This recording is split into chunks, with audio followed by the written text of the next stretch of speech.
Welcome in, ladies and gentlemen, to another FFPC live draft coverage, back-to-back nights. Last night we brought you the Fantasy Pros Championship. Tonight, we're bringing you the FFPC Best Ball Tournament. Joining me tonight, drafting live in this Best Ball Tournament draft, out of the 2 spot, Dave Terpoilli and Player Profiler's Bradley Stalder. We know him as Bradley Stats.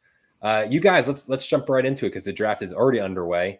You guys picking second overall, which is a really quite a nice spot. You guys went with Bijan Robinson. So obviously, Terp, you and me talked about last night on the show how, the top of the draft, while I think there feels as though we had said there's kind of, you want to be maybe in the top 7-8 picks this year, starting to develop that way at least. But that top of the draft is not as maybe easy as in past years. There's a lot of names have question marks. You're going with the guy who maybe does not have the same question marks that CD, Jamar Chase have with the holdout, or Christian McCaffrey has with maybe a little bit of injury worry or age. But you're going with a guy who didn't have the most amazing year last year, but he's getting a new offensive system, getting all the praise in training camp from coaches, and has a new quarterback. So Brad, and then I'll go to you, Terp, if you guys could just kind of talk me through that Bijan Robinson pick, taking him second overall. Sure. Bijan is my RB1, and in this format, he is my number 1 overall player. I coin flip. It's so close between Lamb and Bijan, and I get so much Lamb in the start 3 wide receiver builds on all of the other sites. So I was like, well, let's get some exposure there. But also, like Bijan, my projections have him at a 64% rush share, 250 rush attempts, 1,100 rush yards, 10 rushing touchdowns, a 17% target share, 90 targets. We're going to get 90 targets out of Bijan Robinson and 60 receptions, over 500 receiving yards, and 3 receiving touchdowns. We are here for not just involvement in the running game, but involvement in the passing game as well. And we saw that last year from Bijan. He had 58 receptions last year, so I actually project him to have about the same number. Imagine if he actually played during that weird game where Arthur Smith held him out. Imagine if he played. The rushing is going to be there. The receiving is going to be there. The touchdowns will be there with Kirk Cousins. This offense, they're going to run 3 wide receiver sets. And after Kyle Pitts and Drake London, maybe it's Darnell Mooney, but Bijan's going to get some targets out of the backfield. Terp, what do you think? Bijan's my number 1 overall player too. We agree totally on that. It's definitely a coin flip between him and Lamb for the top 2 slots. It pretty much just came down to a little bit of an exposure thing for me. Have a little bit more of Lamb, just be getting a little more top heavy with the picks. So, love both players, no downside to either. We talked about off stream with Aiden and also Brad. I don't have much Christian McCaffrey, so I'm definitely playing a little Russian roulette. The calf worries me a little bit. As we get later and you get a little more information, and hopefully I get a couple top picks, I'll probably get a little exposure to him. But it's definitely a little risky not having a lot of Christian McCaffrey because we saw what happened last year. I didn't like him last year. Didn't have a ton of him last year, and it burned me. But Bijan, to me, he's the running back 1 overall player, number 1, and I'm very excited with the pick because it gives us a ton of options. But it does not give us the option of Chris Olave, because Chris Olave, who we named our team after, just went. So I was going to talk about the Vikings and all the various killer injuries that are hitting them. Literally killer, literally the cornerback died. Oh, Yikes. Sorry, Aiden. I wasn't thinking about that. Was bad. That was poor word choice. We'll reword it. The last 2 days, some unfortunate injuries between JJ McCarthy, Jordan Addison, but I was going to ask how that affects Justin Jefferson, but then Remy LeBeau goes ahead and picks Chris Olave at the 202. You guys are going to be up soon, but Bradley, real quick, Terp hates the Saints. He hates Dennis Allen. You were saying pre-show, hey, just because you can rightfully hate the vibes of a team doesn't mean you have to hate individual players for fantasy. So what do you make of Chris Olave taking him at the 202 wide receiver 9? Chris Olave is ADP 25 in this tournament. What? Get your guy. Remy does enough of these drafts. I guess he's just diversifying who he's picking. Remy's a guy who he's in a ton of these live streams. I'm sure it's maybe unique builds, but definitely a surprising pick. And he puts his money where his mouth is, and it pays off every year. At some point, can't doubt him, but interesting pick. Terp, real quick, just what do you make of Jahmyr Gibbs moving back up? Because just last night we saw him go at the 211. You kind of said that was too much of a fall. As you guys are coming up here, just real quick, do you think back of the kind of the top end of the second round is where he should be going, with just a little bit of unknown for kind of week 1, 2? Yeah, I mean, I don't think he's going to fall. We saw last night in the draft, it was who was it again? Lamb and Gibbs, I think it was. Yeah, there's a Gibbs fell all the way to the 211, which is shocking to me. A little unknown, but obviously still a big fall for a player of that caliber. I know my co-partner here is not the biggest Jahmyr Gibbs guy, but I think he's going to settle right in that range around Jonathan Taylor, around Saquon Barkley, around the Londons and the Harrisons and all the tight ends. I think that's just a fair spot for him right now. All right, you guys are coming up here in a second, so we'll see who Team 3 picks. But as soon as they do, is there kind of any way you're leaning? Do you have multiple names you're considering, or is there one guy you're hoping gets past here? I'm the GOAT at the 3rd spot. Well, I like who Terp put in the queue, so if he's good with that, I'm good with that. And when we're up, we can talk about it. But back to the Chris Olave conversation, he is my number 18 overall player. So this was just a little bit higher relative to where I have him. It's not the craziest reach compared to maybe if you're comparing ADP. No, I've taken Chris Olave at the 12-13 or the 1-2 turn sometimes in like the DK streets or wherever. I'm interrupting. We're on the clock. Okay. I think it's number 1. I think it's yes. Okay. You guys take Devon Achane. Before we get to Achane, finish your Olave thought, please, Brad. Yeah. So Olave is one of those players that there was so much left on the table last year, and we're banking on the offensive coordinator change with Clint Kubiak to scheme a few more touches. We'll keep drafting here, but that's what I'm thinking in terms of Chris Olave, that there was so much left on the table. If anything, it's just going to keep getting better. And he was a back end wide receiver 1 last year. You guys are on the clock here. 1 or 2. I only see somebody else. I only see the 1. Number 27. It's not. It didn't reload for me. Well, we could talk about it. It really doesn't matter. They're not coming back. Mark Andrews. Yeah, let's do it. Andrews over ETN? Yes. Let's do it. Andrews is my player 21 in this format. I have a quick question before we discuss your guys' second and third round picks. Question from the chat, which was to you guys on your Bijan, with all the love. John H. in the chat asks, are you guys not worried at all about the coach speak going on that they're going to use Tyler Algier a lot? That made him consider Breece Hall. So do you guys have maybe a response to that or thoughts on possible Algier usage? Thank you, Terp. I love the brief and concise response. Nope. Brad, and anything on Algier? If anything, you should be more worried about Breece Hall. Braylon Allen looks like the truth. Hey, did you watch him in the preseason? He's a man among boys. Yeah. He is a dude, and he's not even 21 years old. Get out of here. Yes. Obviously, Tyler Algier is #good at football. We saw that with an extremely high PFF rush grade. He was the best graded rusher in the second half of his rookie season, over 1,000 rushing yards that year. So, I mean, the reality is he's a good player, but does Braylon Allen have the pathway to vulture 5 touchdowns? I think the answer is yes. I agree. So I'm going to split up your guys' second and third round. So, Brad, I'm going to ask you, because you were kind of getting into it quickly.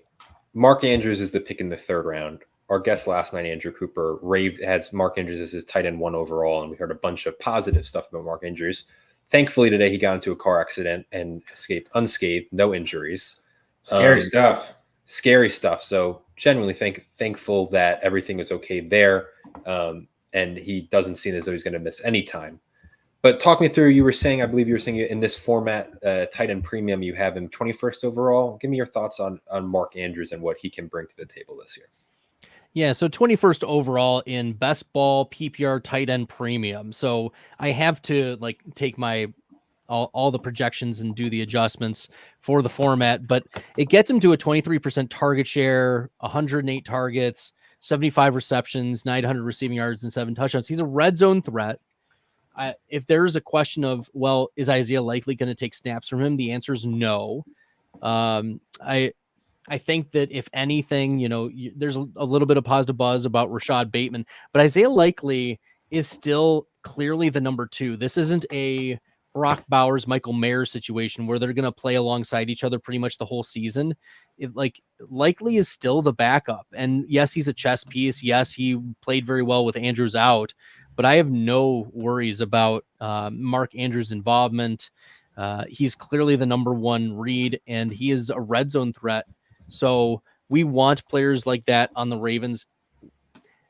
I don't mind Zay Flowers, but his price is just so expensive. Like, what's the ceiling for Zay Flowers? There's not a pathway for a player in that environment for Baltimore to get into the Chris Olave, Garrett Wilson, AJ Brown, like that wide receiver, 6, 7, 8. There's not a pathway. There is a pathway, however, for Mark Andrews to be the tight end 1.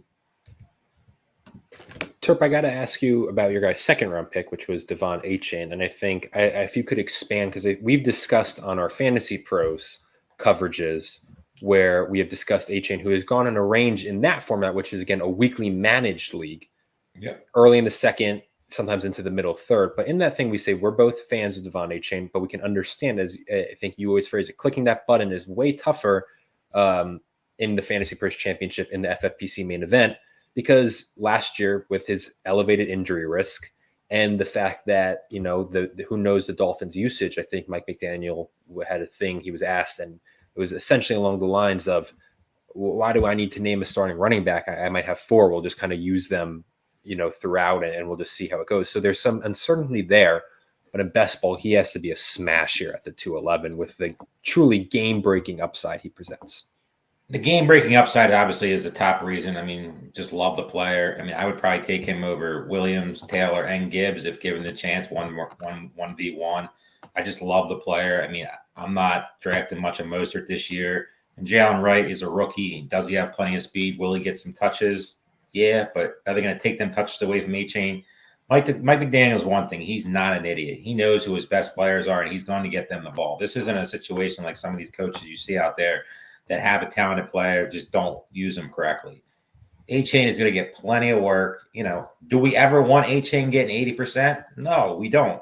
He's not, injury risk is obviously there, and all the other factors. We want a fresh Devon Achane.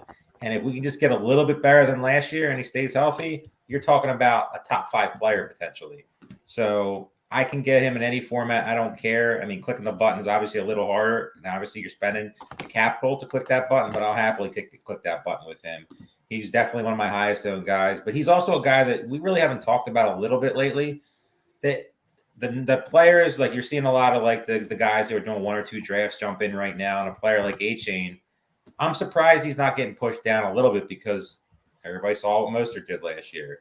Everybody saw, the addition of Jalen Wright. So it surprises me that he's not getting pushed down a little bit. If anything, he's getting pushed up more. I mean, I've seen him go consistently in the middle of the second round. So we're happy to get him. It was pretty much an easy click. And we were very, very excited that he fell to us. I just want to, I put it up on the screen. I just want to confirm for those who are watching, we were talking about Remy LeBeau there at the 11 spot going with Laporte and Olave, and he was saying he was trying to get a unique stack. He was looking at using Fantasy Mojo's stack tool, and that's a unique stack in this contest. So that's why he pulled the trigger a little early on Olave. I don't mean to do this to you guys while you're drafting. We won't analyze it too much, but I just wanted to ask your guys' thoughts. A unique start, the hero running back strategy there from Team 9, Saquon, Jonathan Taylor, and Derrick Henry. Again, Derrick Henry's range is pretty nutty. Because we saw him go in, the second round, early second round. At times, I'm looking over the last 2 days in the Best Ball Tournament. The earliest he's gone is actually the 112, and the latest he's gone is the 312. So he goes on the later end here at the 309. I mean, if you're going to go through running backs, I know Terp has expressed, some concerns here and there about Saquon Barkley and his kind of how high he's going. But just real quick, Brad, if you could give me your thoughts on this hero running back build, and they by Billy Boone 13, and then they go Patrick Mahomes to top it off. Yeah, so this is, again, these heavy running back builds to begin with 3 to start out. it'll feel really good for like the first half of the season, for the first 12 weeks or so. But will it last the whole season? And it's very difficult to see a pathway.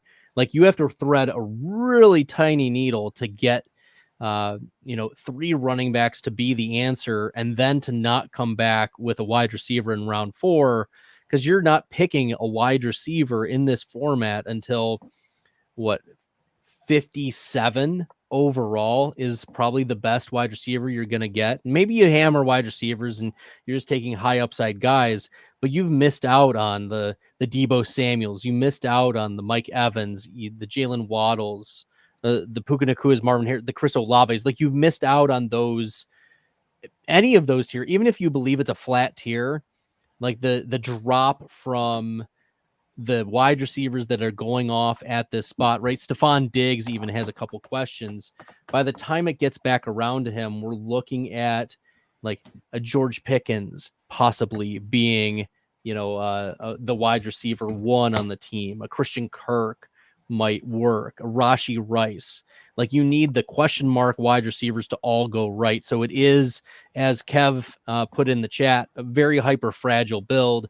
And could it work? Could you get massive upside and just hold on for dear life? Like that's what it needs to be successful. So we're going to be up here in a second there, Terp.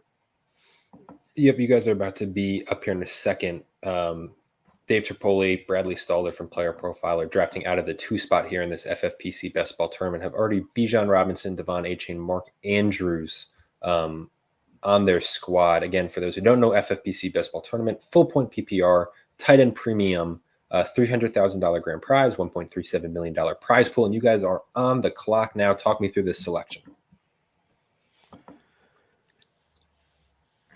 What are you thinking?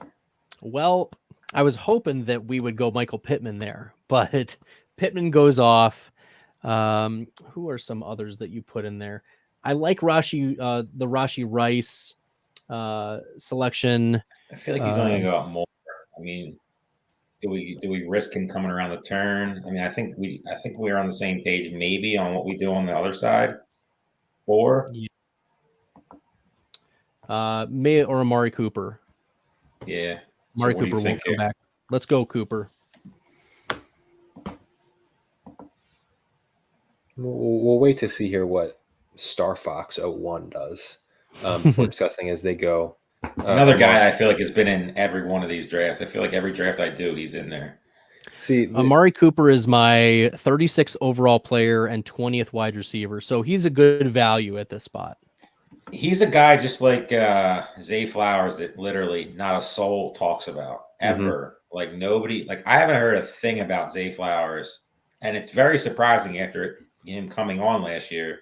Nobody talks about him. I saw a tweet today. Literally not a soul talks about Zay Flowers. Everybody talks about Henry. They talk about Andrews. They talk about Rashad Bateman more. We've talked about Bateman. Flowers is crickets, and it's very, very surprising because I don't really understand why. I mean, it's him and Andrews. It's clearly, Josh Allen's a good value there.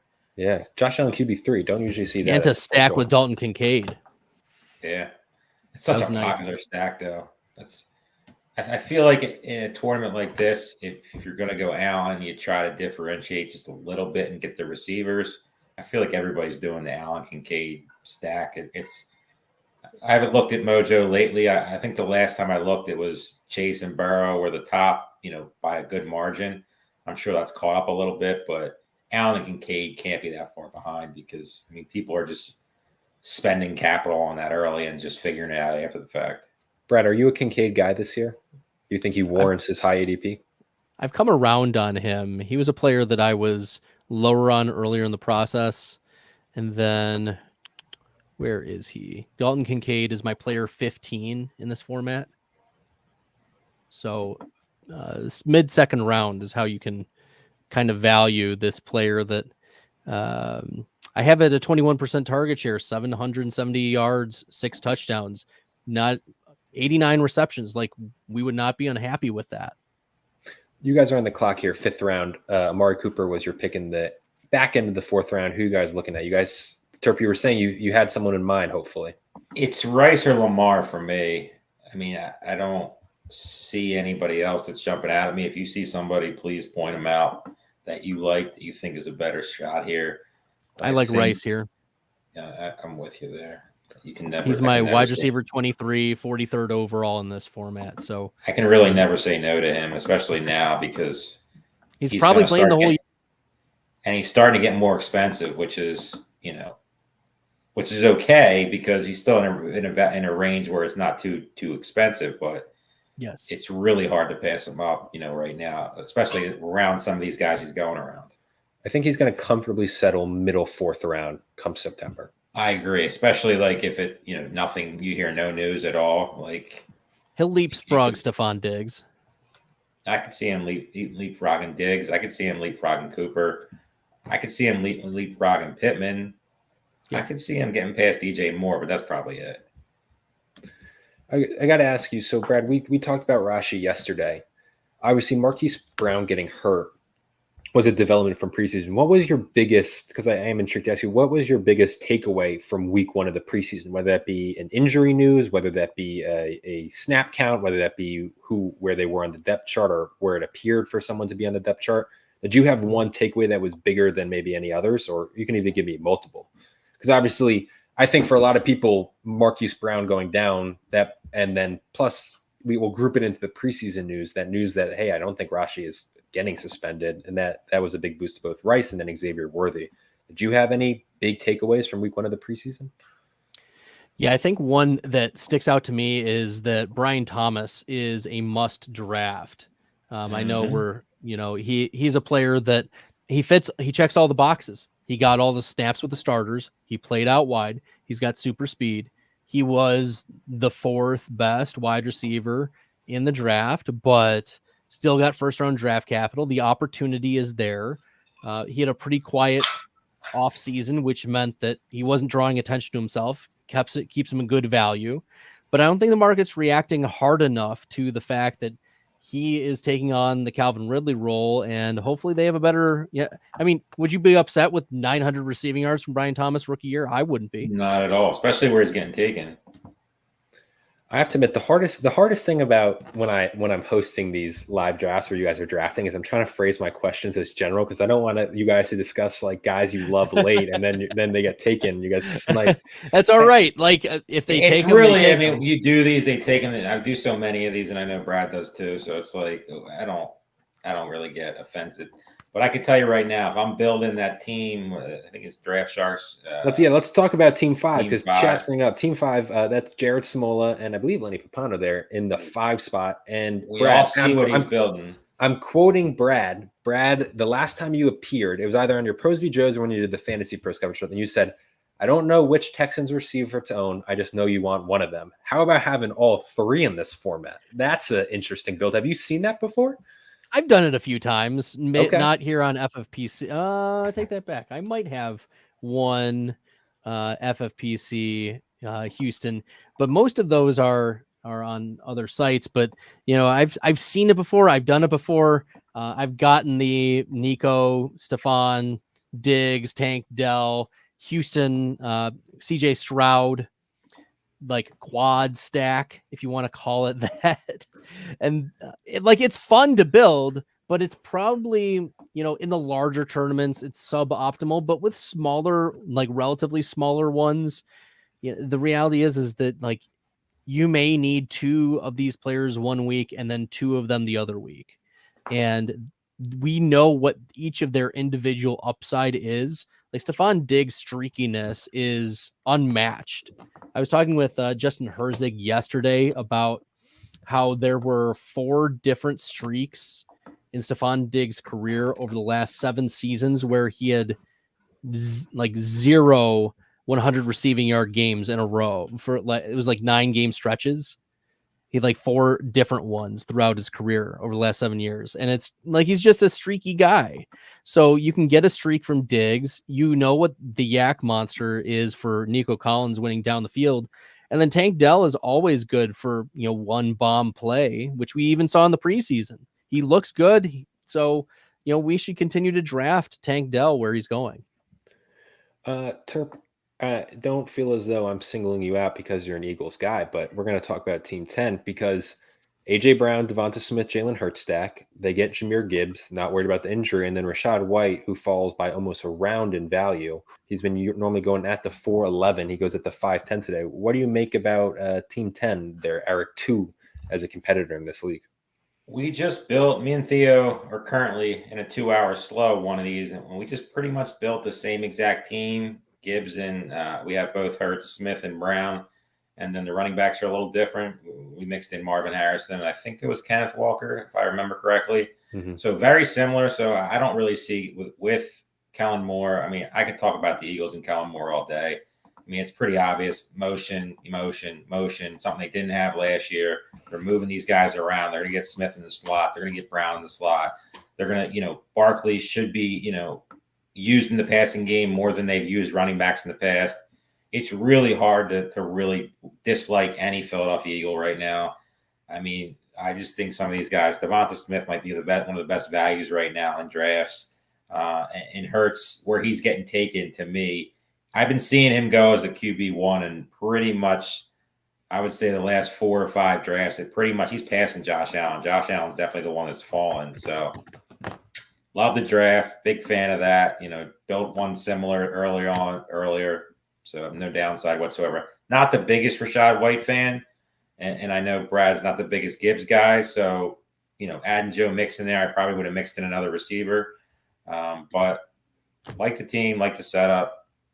Anytime you get 3 Eagles on the team, I'm happy. I was going to ask the question, but he hasn't been drafted yet. So I don't really want to pull the trigger on that question. We'll wait until he's drafted.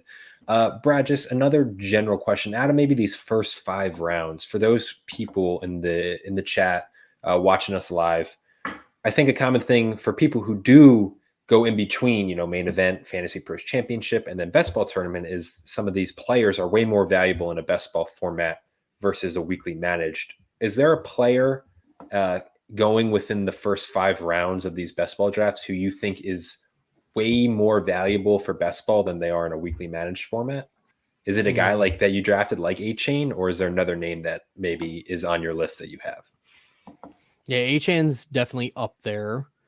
In scanning through, I think that Brandon Aiyuk is one that you want to draft a lot in your managed leagues, but not in the Best Ball. And I know that sounds kind of weird. But Brandon Ayuk's median target share last year was 25%. Like, we know what he's going to get. And look, there may be trades on the table right now. I'm going to assume that. Please no. Look, we got to do it for the SEO. Okay. We got to do it for the search engine optimization, Brandon Aiyuk search, right? We got to do it for the people. So, but the reality is like, we know he's going to get his targets, but he's not a touchdown guy. Like, if you are Kyle Shanahan and you are trying to score a touchdown and you've got Christian McCaffrey, George Kittle, Deebo Samuel, and Brandon Aiyuk on the team, wouldn't it be Deebo or McCaffrey or George Kittle who are your red zone threats to start? Like, I don't know it's hard to see Brandon Aiyuk getting multiple touchdown games with massive spike weeks with that. And that's not what we've seen from him either. So I like him. He's going to have a consistent floor. He's a safe pick. Fine. But he's not one that I've been drafting almost at all in terms of a lot of places he was going at like the 2-3 turn. And even here, like, he's fallen a little bit because of the trade rumors, probably like Pittsburgh. If he lands there, I think it's a little bit lower or equal to the opportunities in San Francisco. I don't think that moves the needle for me. But when it comes to like Aiyuk, like we know there's going to be an okay floor. He's going to be a flex guy-ish for you every week. But it's hard to see a pathway for him to enter into like wide receiver 5 for the season. And Terp, I just he didn't do it. He's playing with fire, man. Playing with fire. Terp, I wanted to just back you up on your point. Josh Allen and Hurts had a relatively like noticeable gap in between. As you said, that is closing this conference. Hurts hasn't officially passed Josh Allen, but Allen's ADP over the last couple of days is the 402. Hurts is the 403. So they're neck and neck. another name, as you've been seeing, rising. I remember the days when Kyler Murray was going as QB 10, 11. We were hyping him up, and now he's going rightfully, I'd say, in that QB 5, 6 range. You guys are about to be on the clock here. Bijan, Devon Achane, Mark Andrews, Amari Cooper, and Rashee Rice already on the squad. I'm the GOAT. I'm not going to blame him. I'm the GOAT to rapid fire picks, because I always start you guys are on the clock spiel, and he takes a full time, as he should. To make here's my thing, Brad. I have a question for you before we pick. Yeah.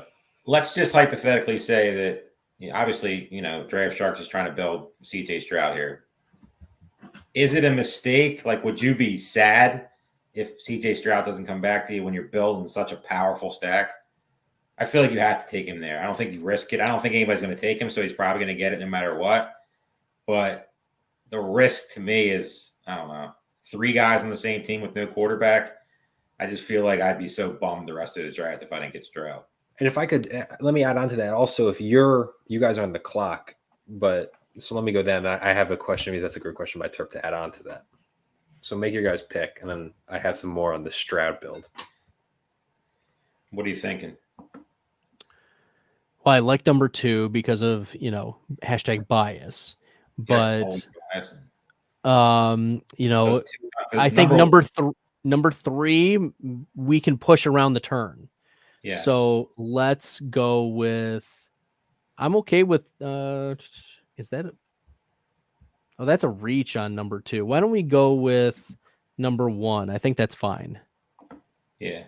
And then we push number 3. I think one of those 2, probably both of them come back. It's a reach, but he's definitely not. This is a crazy receiver room. And Team 1 just hates receivers. Look, someone's got to pay the rake. Okay. Just hates them, man. Jesus. Yeah. So we can go with number 2. I'm happy with that, Terp. Okay, so you guys go Deontay and Anthony Richardson. Before we get into those 2 picks, let's finish that. My essential question was, is Team 5 also, they're playing Russian roulette, as Terp said, they're playing with fire. But at some point, it's also like, they're just making a bet. I don't think any of the 8 picks in between us are going to take CJ Stroud, when knowing that the 3 receivers are all on my team. Like, what's the point? He knows we aren't. He knows Team 1 aren't. I mean, and then he's just risking that 3 and 4. And so he's betting on 3 and 4. So it's. Well, my point is, for Team Brad, in your opinion, Terp, you feel free to chime in as well. And you guys are Team 3 and 4. There's no point to take Stroud, right? Like, is there a point to take Stroud in a best ball format? No. So here's my thoughts on that. Like, am I feeling some sort of way? Like, for a moment, like, that would have been. I know they're upset. They have but to. At the same time, like, how often do you have all 3 and not Stroud? Like, of those stacks, most people would have taken, instead of Keenan Allen, would have taken CJ Stroud at that spot. So, you kind of, maybe there's a uniqueness there. I'm not, I don't have Mojo's stack finder pulled up, but the chat is bloodthirsty tonight. They are reveling in that CJ Stroud did not go to. That is, I don't think it's worth the risk. I mean, Keenan Allen, not a highly owned guy by me this year, but I don't know how you, like, if it was like, if somebody fell, like an ADP faller, like a, Kenneth Walker or Godwin or a Ridley or somebody like that fell down, I would say, all right, take the risk. But if you look at the logic, it's a 50-50 thing. He knew that Team 1 wasn't taking it, and he knew we weren't going to do it. I mean, we live by stacks and die by stacks. So I don't think it's going to be, why would you take Stroud with nobody? It's risky, and they got burned. So, and as Chad is saying, they could have just waited a round or 2 and gotten Dak, and they have CD and Jake Ferguson. They could have had CJ Stroud and Christian Watson and been doing backflips up and down the street. Yeah, interesting pick. Also, just quick notice: if Chase Brown, jeez, man. I guess got to mention, and was at all a consideration, because Brad, I know how high you are on Alvin Kamara. If for those who are wondering, Brad, you can get into it again, but when you came on for Fantasy Pros coverage, you had truly like a great reasoning, and you again presented the analytics numbers behind your love for Kamara and why you think he's due for a big year. on average goes at the 505 in this format over the last couple of days. Goes at the freaking 610 today. Huge fall for Kamara. Was he at all going to be a consideration over Deontay Johnson or any of the other names if he had gotten to you? Would you have tried to push that, or no, because you already went Bijan and Achane? I mean, it's hard to pass up the player who was the running back 3 last year in points per game. We're playing a game of PPR, and as much as we hate crusty old running backs, Alvin Kamara has been crusty and old and inefficient for 3 years, and he has put up phenomenal numbers those 3 years. It's just not been fun to click him. And I know there was the suspension too, blah, blah, blah. He's had 4.0 yards per carry or less each of the last 3 seasons and has still been phenomenal. Despite increased workloads. If you remember, he only had 180 total touches his rookie year and still was running back 4, running back 3 that season. So now we're getting into a situation in New Orleans where look at the other running backs that are there. Kendre Miller is in the doghouse. Like Dennis Allen said, you can't make the team if you're not healthy. And so, like, literally, that's what he said about Kendre Miller. And then you know what Jamal Williams is. Jordan Mims going to be the guy. I mean, maybe Terp is thinking about Jordan Mims, but is the answer Taysom Hill? Well, like I don't even know who Jordan Mims is. I'm not even going to lie. Don't get me started on Taysom Hill rant. Flag on the play. Flag on the play. Yeah. Hey, Taysom Hill mentioned flag on the play. Quick subject change. Let's go. So, your guys' thoughts on Kenneth Walker? But, the reality is that this backfield is a mess. And sometimes, there is this concept called Occam's razor, right? Have you guys heard of it? No clue what you're talking about. I've heard of it. I don't know. Can't tell you what it is. Occam's razor is sometimes the most obvious answer is the correct answer. And the most obvious answer to the New Orleans backfield is the most obvious. It's Alvin Kamara. Right? It's easy. It's obvious. It's so clear. It's plain in our face. He is a pass catching back who has always caught passes. The coaching staff has no other options. Like it's Chris Olave, and that's it. Like Alvin Kamara is the number 2 option. I wasn't joking. I when I mentioned Kenneth Walker, he was a name that I was like, I'm waiting for him to get drafted. Because I've mentioned it for the last couple of shows, this is a guy who's getting a ton of preseason hype. There's a lot of positive things, right? He didn't play in the preseason opener, which implies that he's viewed as starter. He had a pretty good year last year, and the coaching staff has been praising him. And I think personally, he is a pretty talented player. It's not as though it's just a situation-based thing. And his ADP isn't moving at all. If anything, it's still staying in the 6th round. He's been going as running back 17 in the late 5th, so a drop in this draft. So I just wanted to hear both of your guys' thoughts. If you guys quickly, Terp, I'll start with you. Should Kenneth Walker be moving up, or am I mistaken and he should kind of be staying stable? I'm actually surprised he's not moving up a little bit. I mean, all the coach speak, I saw a bit just right before we got on. Charbonnet hasn't been practicing the last day or so. I don't think it's anything to worry about, but Kenneth Walker is getting all the positive press. It seems like the new coaching staff loves him. They're going to run the ball. You would think a good amount. Coaching coming from Baltimore, where they pretty much tried to pound the ball as much as possible, even though he's a defensive guy. So it's interesting to see he's not moving, but like I said last night, people hate drafting running backs. They hate him with a passion. They will do everything possible to not push up running backs. And if you can tell me I can get Kenneth Walker in the 6th round, especially with the way Team 7 built that team, I mean, I don't know. I don't see a downside to that. Obviously, you can fill in that RB2 spot with a bunch of guys, probably looking at a Brock Purdy or something like that, the quarterback position. But they have plenty of options to go with. So I really like what they did. And I'm surprised Kenneth Walker is not going, somewhere in the, Rashad White, Josh Jacobs, James Cook land. It is very surprising, but he doesn't catch the ball, so that's always a worry. Bradley, what do your projections say about Kenneth Walker? Yeah, Terp hit the nail on the head. I only project Walker for 34 targets and 21 receptions over the course of the season. 1 receiving touchdown, barely over 200 receiving yards. Like, this is a player who is explosive between the tackles. He has got super speed, good agility. We love what we saw, but he is a more pure runner than receiving option. And in a full PPR format, I mean, I do have him a little bit higher. He's my running back 15 here, but not substantially, right? I think you're spot on in that, like Josh Jacobs, Rachaad White, somewhere a little bit higher spot, a middle of round 5 is, I think, the right spot for Kenneth Walker value-wise. Yeah, I mean, I'm a little higher, it sounds like, than you guys maybe are, but it's also just more of a general perception of when we hear coach speak and we hear this positive coach speak, usually it correlates with an ADP rise. It just, he's kind of been an exception where you're not seeing that bump, as you guys are now on the clock in the 8th round. You go a bunch of different ways here. I mean, 2 is definitely a swing for the fence, but I don't think it's necessary. I see the argument for 2, but it's also the same bye week, so that's not really it. No, let's not do that. Especially that bye week. I lean 1 or 3. I don't know where you stand on 3. Let's go with 3. I'm happy with 3. Yeah, because I figure team 1 eventually has to take somebody at the receiver position.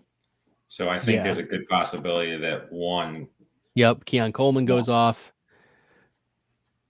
There you go.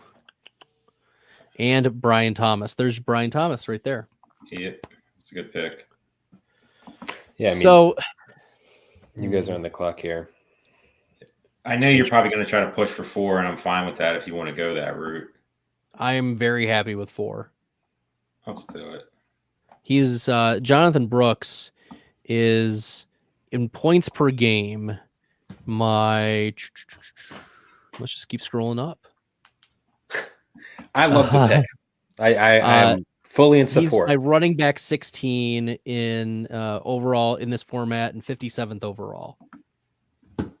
That's accounting for the injuries and the slow role play. And, he was the number 1 running back off the board. He would have been even higher drafted, probably a first-round draft capital type of player had he not had the ACL. Like, I think he's definitely a guy I've been adding a lot more because he's cheaper now. I mean, he was up there in like the range where it was kind of uncomfortable. So I think 2 of the last 3 drafts I've done, I've added Jonathan Brooks. I mean, we don't need Jonathan Brooks to be a hero. We want him to be 100% on a team build like this to where he gets us to the winning circle and the 300,000. That's really what Jonathan Brooks is made for this team. It's a lot less risky when you have Robinson and Achane or Robinson, an ATN or whoever you have up there, 2 running backs that are pretty secure up top. And then you can let Brooks, get there, get healthy, get out there, get acclimated to the offense. Hopefully the offense is better under the new coach.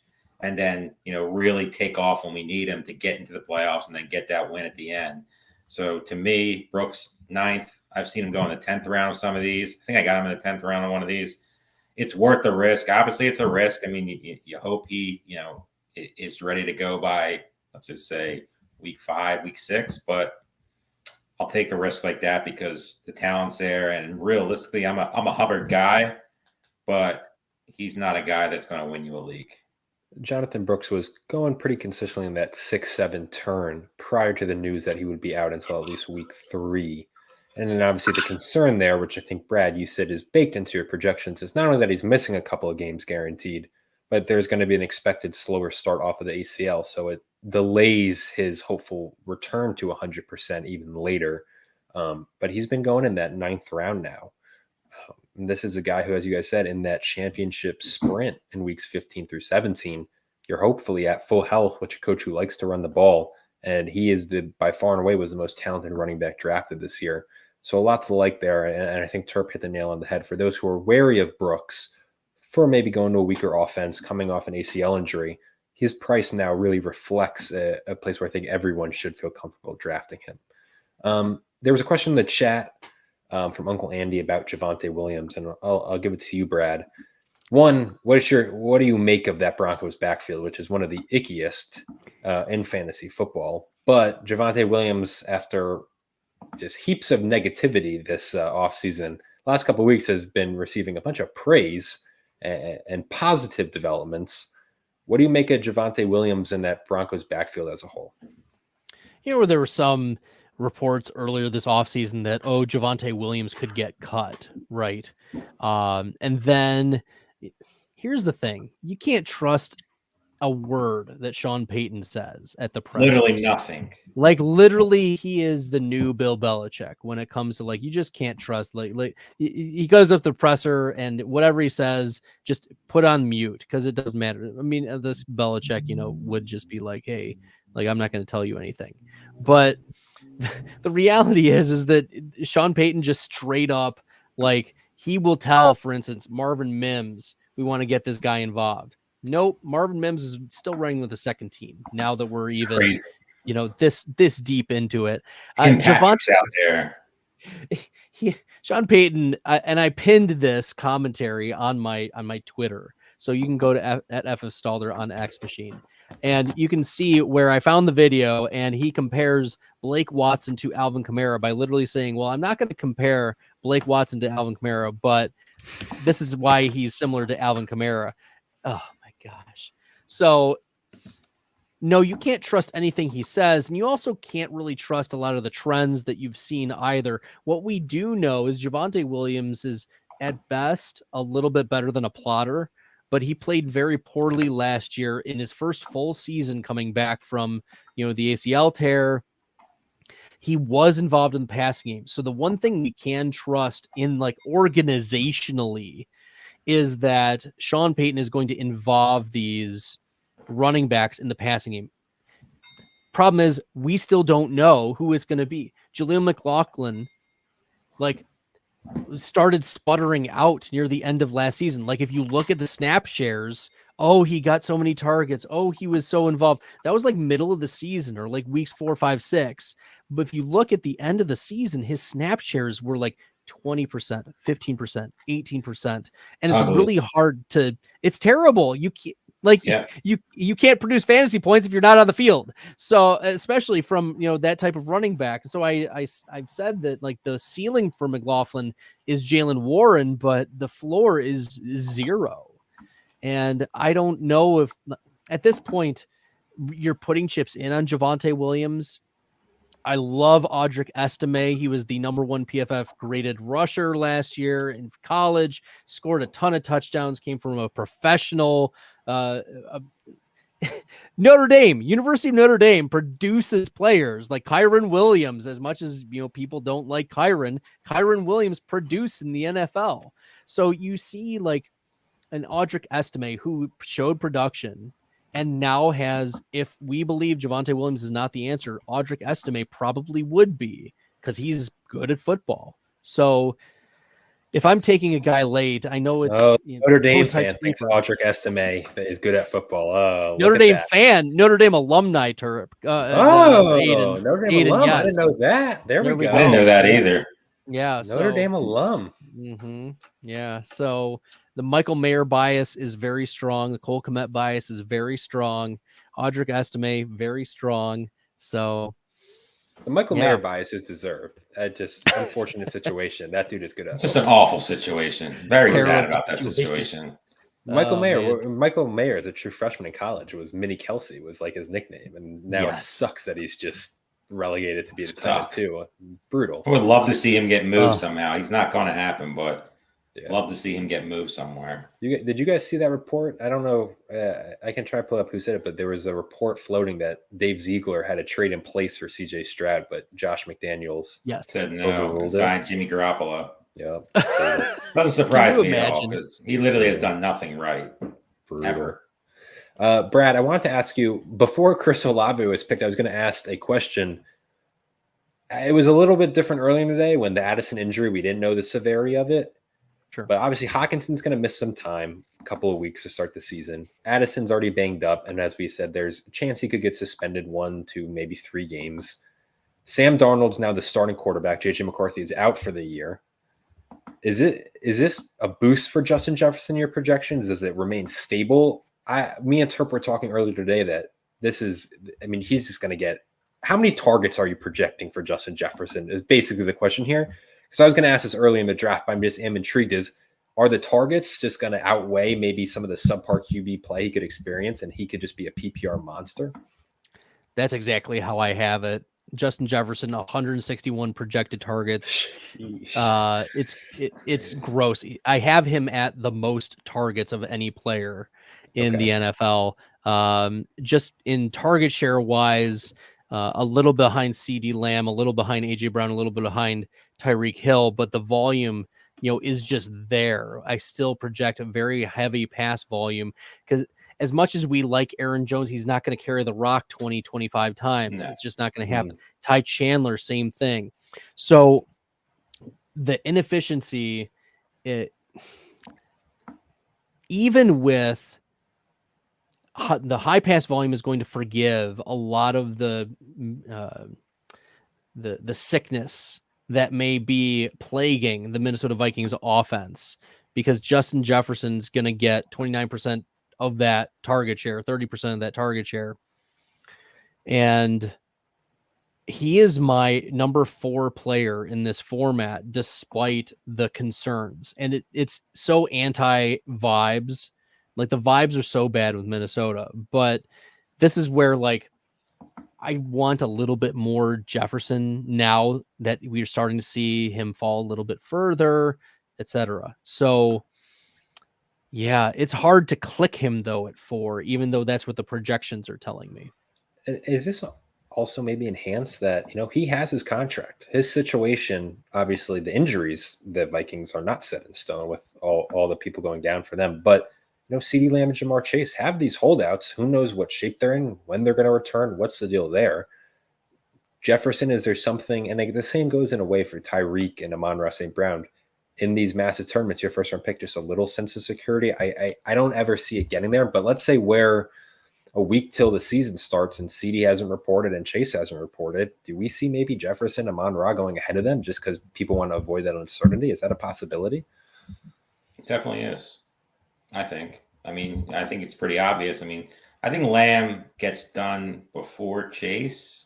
I think Dallas just has to, they have to figure it out, right? Dallas always caves. Do you remember a couple years ago when Jerry Jones was like, Zeke who? And then Zeke signs this massive running back contract. I don't see that. The Bengals owners do not pay people. Like, they don't deal with it.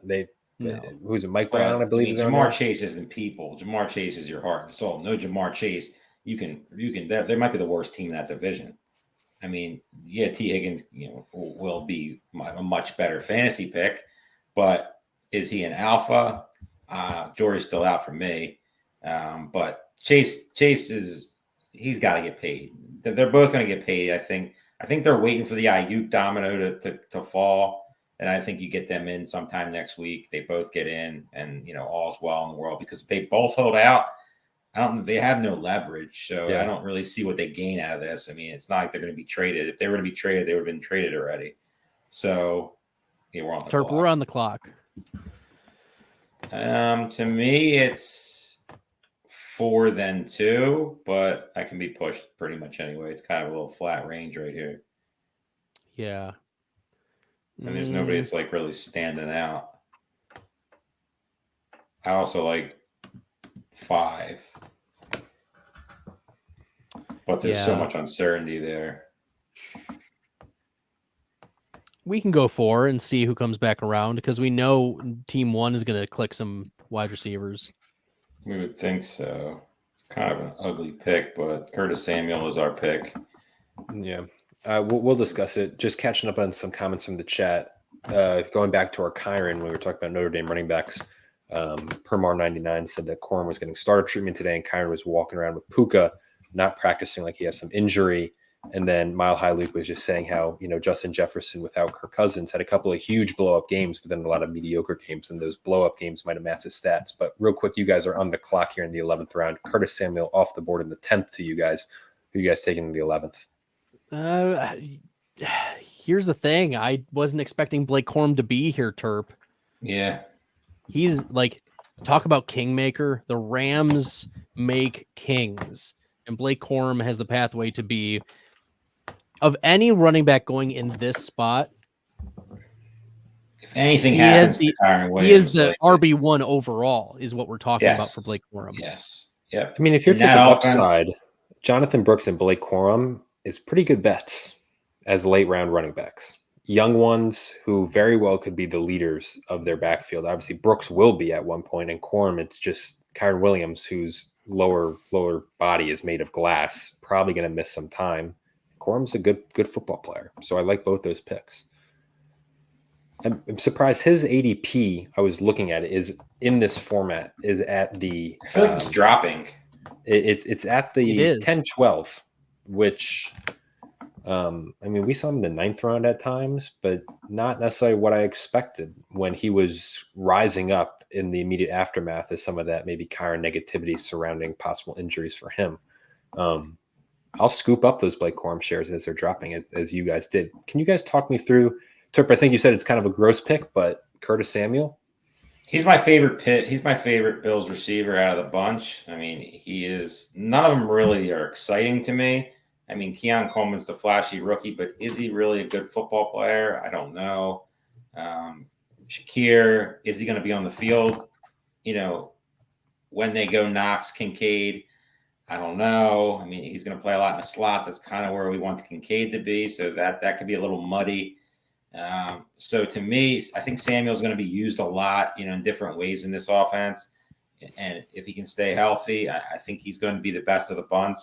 Like I said, it's not a sexy pick. It's not a pick. I mean, you would think it's a sexy pick with Josh Allen throwing the ball, but there's not really any of those guys who I'm like rushing to the draft board to draft. But if I had to pick one, it would be Samuel. Yes, you mentioned Samuel getting involved in a lot of different ways. I have him projected for 34 rushing attempts, 160 rushing yards, and a rush touchdown. I think that we could even see more of that given what he did a couple years ago in Washington under the same offensive coordinator. 17% target share is respectable, 500 receiving yards, 3 touchdowns. Like, the question is he going to get red zone, end zone usage with Dalton Kincaid there, with big body Keon Coleman, with Dawson Knox, and they're running 2 tight end sets? Like, that's my only concern with Curtis Samuel, is like the touchdown upside at this point. But when we talk about, like, we're in round number 10 in a full PPR league, this is more of a concern of Curtis Samuel maybe in the half PPR formats or different sites, less so on full point in wide receiver formats. Brad, I got to ask you, I believe a report came out today, Nick Chubb, or yesterday, was Nick Chubb is probably going to start the year on the PUP list, which is no surprise, saying how severe of a knee injury he had. He's superhuman. We see that throughout the years. He is an absurd athlete, but again, that's his second major knee injury. Jerome Ford had some really good moments last year. Chubb goes at the 11.05 in this draft, running back 39. Jerome Ford goes as running back 33. Should there be a wider gap between those two, or is that about right? And I'm not saying Ford should be boosted up more. I'm saying Ford kind of in that, early running back 30 range seems about right. But should Chubb be going later, knowing that he's missing, 4 games, and then on top of that, there's going to be that time to come back, and then who knows what he is as an older back coming off that knee injury? Cleveland likes Nick Chubb, and if he's good to go, they're going to give him. There was an opportunity for the Cleveland Browns to cut Nick Chubb this offseason and save a ton of money. Instead, they renegotiated a little bit, and he did take a little bit of a pay cut, but he's still there. The Browns really like Nick Chubb, and so once he gets back to full health, they're going to ride him. He is not built to be I'm going to split the carries with 12 or 13. No, they're going to ride him, and that's why I do have Chubb. Even including, I know this accounts for games missed, but he's my running back 35, and he's ahead of Jerome Ford, because especially when we're talking about the money weeks, who's going to be toting the rock? Who's going to be toting the rock? He's running back 41. So essentially roughly switched from where they went in this draft. Okay. Yes. Yeah. I mean, it's kind of maybe not the exact same, but kind of like the whole reason behind the Jonathan Brooks pick, right? In these later rounds, I want the guy who's hopefully the workhorse in weeks 15, 16, and 17. I got to ask you guys here in the 11th round, the Rico Dowdle steam is growing over the last week or two. And me and Terp have been on this show and begrudgingly have kind of said, hey, Zeke's not a terrible pick, like, in rounds 11, 10, where it is. But Rico Dowdle is coming on strong over the last week in terms of coach speak, performance. Are you a Rico Dowdle believer, Bradley? And then Terp, I want to hear the same for you because I don't think I've heard any Rico Dowdle takes on your end. So we'll start with Brad and then go to you, Terp. But talk to me about Rico Dowdle and his buzz. If you'll indulge me, can I tell a story for a moment? Please. Go for it. So how many do you guys know like Matt Kelly, like in person, Yes. the Podfather from Player Profiler? Yep. Mm-hmm. Have you met him before? Okay. I haven't met him in person. Matt's a great dude. And I started doing some work he's awesome. I had the opportunity to start working for Player Profile a little over a year ago, doing some articles, doing some, podcast partnerships and things like that, but I wasn't like fully in the fold. And this was over the last summer. I reached out to Matt and I was like, hey, Matt, I'm in Connecticut. I know you live in Connecticut. Do you want to get together? I'm on vacation. Do you want to get together one night? So we did. And we're sitting around the campfire, just talking football. And I mentioned to Matt that Rico Dowdle, not Malik Davis, is the running back 2 for Dallas at this time. And he's like, wait, what? Like, this is a big deal. And I was like, yeah, this is what all the beat reporters are saying. This is it. And Matt's like floored. He's like, wow, okay, this is important information. Like, we need to change things. So fast forward a couple weeks, he calls me up and he's like, Bradley, can you lead our news team? Can you be our news desk director? Because the Rico Dowdle situation, like, that's what really put you on the map for me. And I was like, okay, deal. Like, this is what I can do in my position. But he was really, really impressed with the fact that I just had ears to the news and had figured out that Rico Dowdle was the guy who had the juice. Unfortunately, like, Dowdle didn't need to, be used very much. There were a couple games where he was interesting, but Dowdle is a guy who, and we'll take a step back. Ezekiel Elliott, we know, doesn't have juice. We know that's true. What we don't know, he is literally a squeezed out juice box. Like, there's nothing left. But what we don't know is if Rico Dowdle has juice. And that's where you can take risks on guys like that. I do have Zeke slightly ahead of Rico Dowdle, but Dowdle is running back 44 in the projections.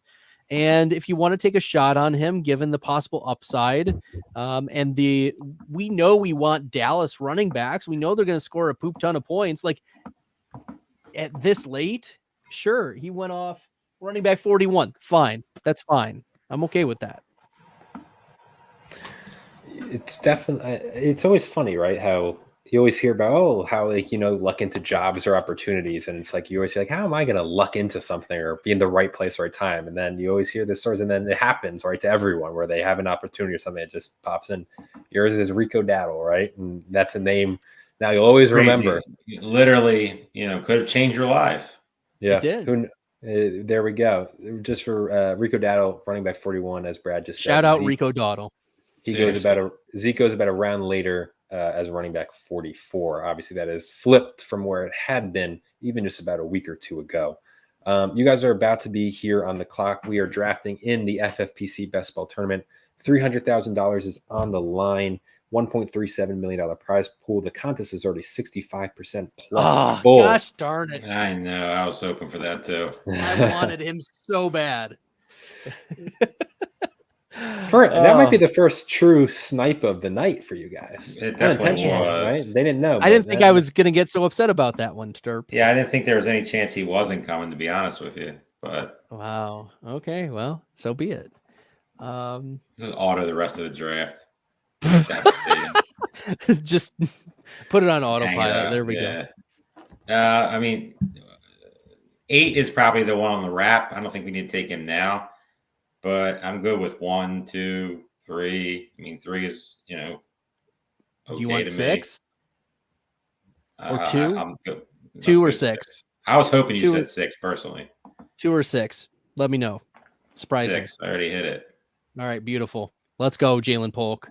Dude has so yes, like Demario Douglas hasn't gone off yet, but Jaylen Polk not only can do Demario Douglas things, but Jaylen Polk could be very easily, we're talking about wide receiver 1 Terry McLaurin type on the team, 6th round value. Like he's the exact type of player that we want to be targeting at this point in the draft.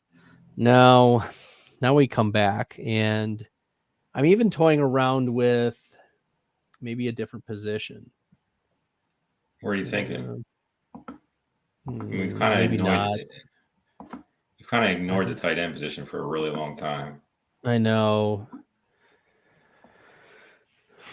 Hunter Henry, but I mean, it makes sense. Could be a top 2 target, and it gives us an option later, obviously, with May. With Drake May. When's his bye week? May is 14, I think, though. He's 14, and Polk's 14. Richardson's 14. Andrews is 14, too. That's bad. We got 5 seconds. I'm going to take Watson. Okay. Deshaun Watson. I stack that with Amari Cooper. So, yeah, obviously, you guys, it sounded like Hunter Henry. Obviously, you didn't want to have too much week 14 bye week kind of correlation there between all those. Any other bye doesn't bother me. Week 14, just, I don't know. It's just, maybe it's just a mental thing, but yeah, if you're up by 100 points, it won't matter. And it's obviously, you could be different because the one thing about the week 14 is if you can figure out a way to be up a ton and have a ton of week 14 players, you could have a big advantage getting into the dance, because a lot of the week 14, bye teams are going to get, knocked off. They're going to finish in 3rd. They're going to finish in 4th. They're going to fall out of the top slot because they don't have, whether they're backups. They used up all their points earlier. You know what I mean? Exactly. So it's definitely a different strategy. I mean, I have a bunch of drafts that I still got scheduled and still schedule. And I'm definitely going to do a week 14 just onslaught and just see what happens. Try to be a little different, because I feel like everybody, just like we are right here, is just a little bit scared. You're just going to take 0 points at week 14 and just everyone else. I don't know about 0, but like I could see myself building like some Jaden Daniels, Anthony Richardson teams and some, fun stuff like that, to where it, mixes in to where it could throw some Patriots guys in there, because for some reason I just can't stop drafting Patriots guys, especially the receivers in Polk and Javon Baker and Douglas. I mean, they're 3 just very highly owned guys for me. So I got to ask you, with your guys' backup quarterback in best ball, is that a guy who that backup is always going to be stacked with someone on your team? Is there ever a situation? I mean, I'm sure there is at some point, but is it the goal is always to get your backup having a stack with one of your receivers, maybe a running back or a tight end, or is that just sometimes best player on the board, best quarterback available? Know how I am. I live by stacks. Look, I have a podcast called Stack Hunters that, happens every Thursday at 8 p.m. So, of course, I have to stay on brand. But at some point, like, there are certain types of quarterbacks that you just take naked, or like it just like it's okay if you don't get them. The ones that come to mind are like the Anthony Richardsons of the world, the Jalen Hurts of the world, Kyler Murray, I think, fits that as well. Even a Josh Allen, like the percentage of their fantasy points are independent of what happens to the receiver, and so that's something that is I think worth pursuing, where Lamar Jackson has kind of shifted away from that. I don't know if y'all realize that. Maybe that's a discussion point that we can bring up, but he's not used around the goal line almost at all anymore, because the Baltimore Ravens don't want to risk the injury. They don't want to risk losing him for a significant. They don't really need to anymore with Derrick Henry. Exactly. So, Lamar is one of those players where you kind of do need a stack with Mark Andrews or Zay Flowers. You need that connection. Whereas, and same thing with Joe Burrow or Baker Mayfield, these primarily pocket passers. Whereas I'm okay with a lot of naked Jaden Daniels, but the other receiving options for Daniels, if we're talking about him, are just so late, like a Luke McCaffrey or Jahan Dotson or Ben Sinnott. Like those are easy clicks very late that I mean, why not stack at that point? Yeah.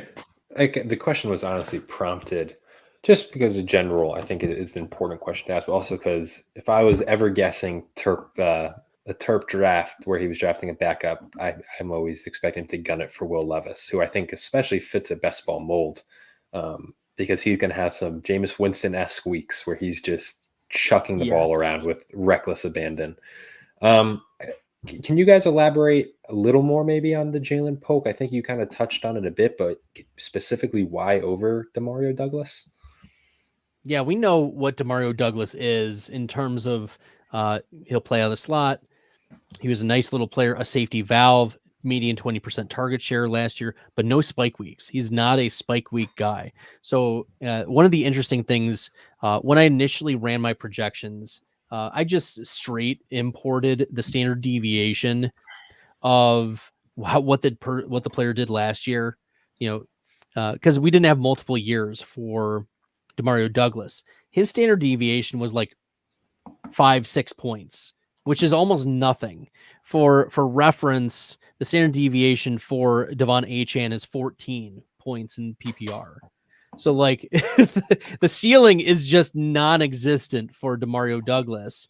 And so now that you've added a Javon Baker, now that you've added a Jaylen Polk, Douglas ceiling, any potential ceiling of an elevation at the quarterback position is nerfed by the existence of these two other players. So that's how I'm approaching it. I'd rather take shots on Jaylen Polk. He's one of my most drafted rookie wide receivers.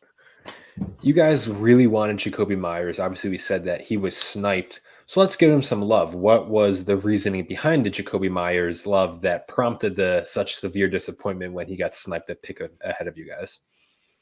Guy's a gamer, man. It's really hard not to like him. He definitely, if you look at last year, I mean, nobody even really paid attention to Jakobi Meyers. It was all Devontae Adams. A bunch of people were mixing in Michael Mayer, and the uncertainty at the quarterback position, obviously, last year. It pretty much he was quiet, but every week you feel like he hit every lineup. I mean, he was there and pretty much your flex option in almost every best ball, build. And I don't see how it's going to stop. I don't think the Raiders are going to be a good team. I mean, the quarterback play is obviously something to worry about, but they love Jakobi Meyers. And if there's a world where Devontae Adams gets traded at some point during the season, probably not going to happen. But if it does, I mean, that only makes him even more valuable when it comes down the stretch. Bradley, you got anything on Jakobi Meyers? For me, he's my wide receiver 38, and he goes off as wide receiver 60. Like exactly best ball cheat code. There's so much attention drawn by Davante Adams, and when I was doing my projections at the draft, like when we found out that not only is Michael Mayer going to be the tight end for the Raiders, but also Brock Bowers is going to be there too, I tried to figure out how is this going to fit. And there was actually room for Brock Bowers to be productive while also getting Jakobi Meyers into there, like the stones fit. So we want Jakobi Meyers. He's extremely underrated. He is the new Tyler Lockett. You guys are on the clock here, and then I'll ask my question after you guys make your 14th round pick. Bunch of different ways to go here. Pretty much any position. I mean, I like those tight ends, but do you think we can wait on them or no? I think we can wait. I mean, we also closed the quarterback room with 9. I'm not saying we do that now, but I think it makes sense with the Richardson, injury, worry. Close that because, I mean, it's going to start getting bleak here real soon. And I feel like there's receivers. There's plenty of them that are still left. Running back, I'm okay with any of those guys. But receivers are kind of right now. If I had to go with one, it would probably be the guy I just added, Michael Wilson. Okay, let's do it. Wilson, third round draft capital receiver. He's been lighting up camp. Lots of positivity. I'm here for Michael Wilson. That's great.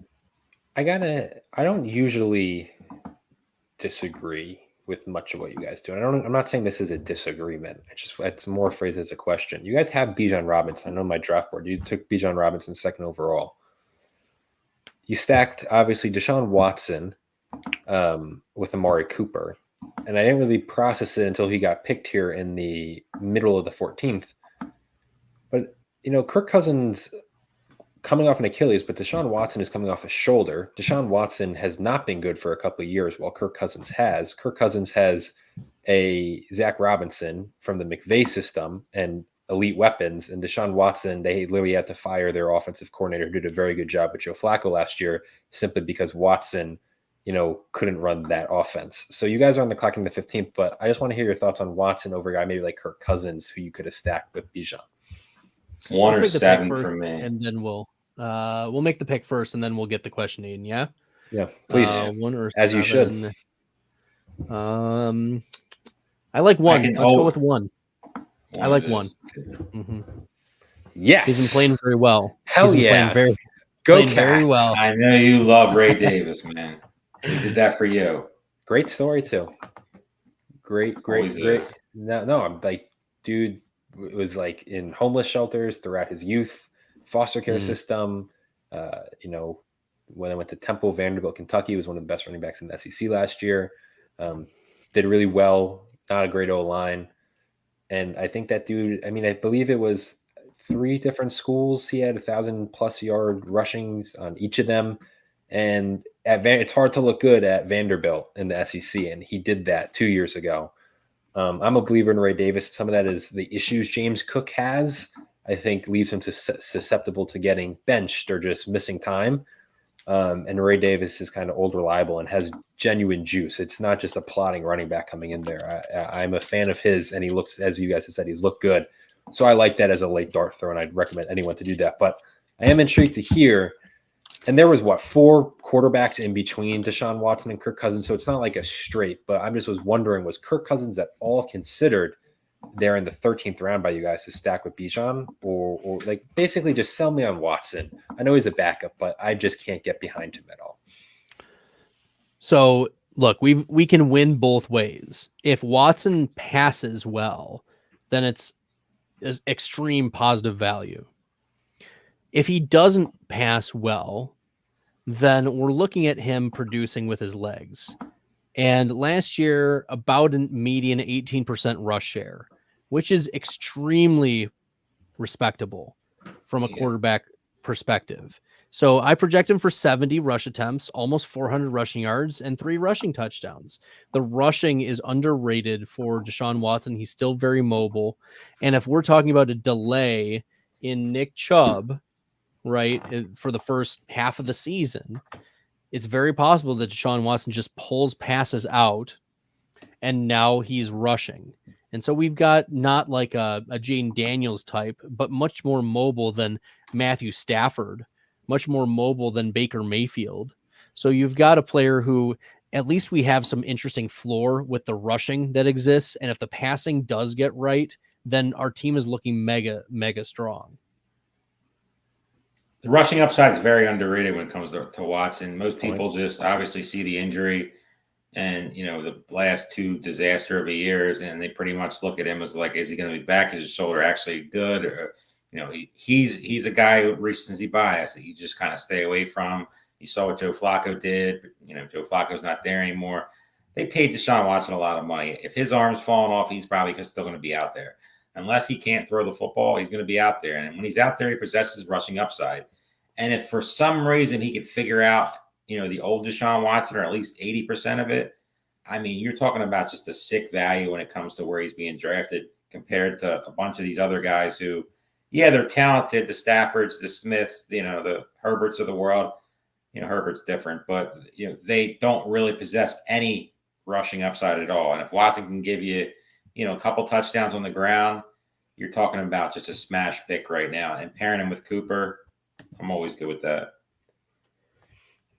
I don't know. Deshaun Watson, obviously off the field issues aside, which is a big part of the story, but really ridiculous. Like one of the more ridiculous fall offs I've seen. That dude was a genuine fringe, if not was a top 5 quarterback in the league, was one of the most exciting young players in the league. If you remember, they were up big against the Chiefs in the playoffs and pretty much just since then, it was just, they just kind of, him and Hopkins were like the next big thing, and everything just kind of fell off the face of the earth. So then he basically missed a full year, and then he's suspended for the first 11 games. And then so that's basically you chalk 2 years out. And then last year, he comes back and gets hurt. It's just a guy who in between injury, suspension, and kind of holdouts, it adds up. But there's been minimal signs, even in those 10 total games he's played for the Browns, of the old Deshaun Watson, which you would think at least maybe one or two of the games you would see it. It's a lot of bad, but Deshaun Watson to me is like, the Arrested Development. Like, it didn't work for them, but maybe it will work for us. Like, at some point, my eyes are not deceiving me. I don't think he's the same guy. And the shoulder injury is already building up. I just can't get over the fact that, Joe Flacco excelled in that offensive system and Deshaun Watson could not. And the fact that they had to make a change there just to appease him. Everything about him rubs me the wrong way, which I'm sure seeps into my take on it. But I think you guys, the opposite side to me, do illuminate a great point that I didn't consider, which is he has underrated rushing upside that people do not factor into the conversation because he's not viewed in the same lens as the Hurts, the Josh Allens, the Kylers, but he does have a fair amount of rushing upside on a very good, with a very good offensive line and kind of a ground and pound team. So it's just an interesting point, and kind of we'll see how it works out. The quarterback run in best ball is always fascinating because they fly off the board. Literally crazy. Quarterback run right here has just been nuts. I want to see if this is normal. I know it's the thing is the quarterback run's not really hurting us because the two guys that we kind of would be considering are still there. But we also have some other things to look at. Yeah, it's the QB run seems to be about like the guys are getting drafted but it feels as though it's the last 3 rounds has been really popping off quarterback wise as you guys are now on the clock. We are. To me, it's 2 or 5. Let's go 5. Let's just lock it down. Yeah, I don't think we mess around with that. I know it's a week 14, but it really cares at this point. Deshaun Watson should get us there. Hopefully. Well, Deshaun Watson in famous last words, Terp. Deshaun Watson should get us there. Yeah, that's what Andrew Barry and the Browns. I gotta write that down. CEH Deshaun Watson for you. I have some positive. This was supposed to be yesterday. Clyde Edwards-Helaire. Granted, I think it's just the beat reporters, so who knows? But the thing is, they're like Clyde Edwards-Helaire and Pacheco might be the only 2 running backs to make that team, and Isaiah Pacheco is not the epitome of a clean bill of health. So Clyde Edwards-Helaire, you might sign me up in those last couple rounds as a guy who get out of here. You're never hitting that button. I'm not, but I'm saying I don't frown. Did someone just replace Aiden's body? Like, is there a case of the body snatchers that just occurred? Well, I think that the discuss is with the Chiefs for employing this man. We're going to interrupt you real quick so we can make this pick when we get back. Please, I think it's 2 pretty clear. I like 2. Yep. I love some of these other guys, but I just feel like it fits the need. We can wait. We can wait later for the others. Colby Parkinson, we're here for that. Tight end 31, easy pathway to be like tight end 15, tight end 14. He could be this guy this year's, guy that makes him in as a tight end 1. It's not a crazy statement. If you look at some of these guys at the end, it's kind of ugly. Not as like some of these other years, like you've seen guys with the profile that could obviously, be the top target or the second target on the team or catch a ton of touchdowns. It's kind of ugly down here right now. There's a lot of guys with, if you're looking at least it's a little prettier. Like it was even uglier earlier this offseason when Theo Johnson was not a thing, when Greg Dulcich was not a thing. Parkinson wasn't a thing. Nobody even knew his name. Most people probably didn't even know he was on the team. True sickos did. I will say, we always talk about, I gotta be honest, Khalil Herbert in the 17th feels like that's a nice pick. It's actually a very nice pick. We were boxed here a little bit. We're all these guys in our queue right now. I very much enjoy, especially 6 and 3 and 1 and 4. 4 is probably my highest owned player. I know that might be crazy, but 1, 2, and 3, Terp. 1, 2, and 3. Those are all of them. Any of these guys, I'd be thrilled that they came back, to be honest with you, except probably 8. I don't really. 8 would be at this point a luxury. That would be appeasing me, Yeah, that would pretty much just like you can sing the fight song at the end and get all crazy. Maybe put your jersey on. Just to get the blood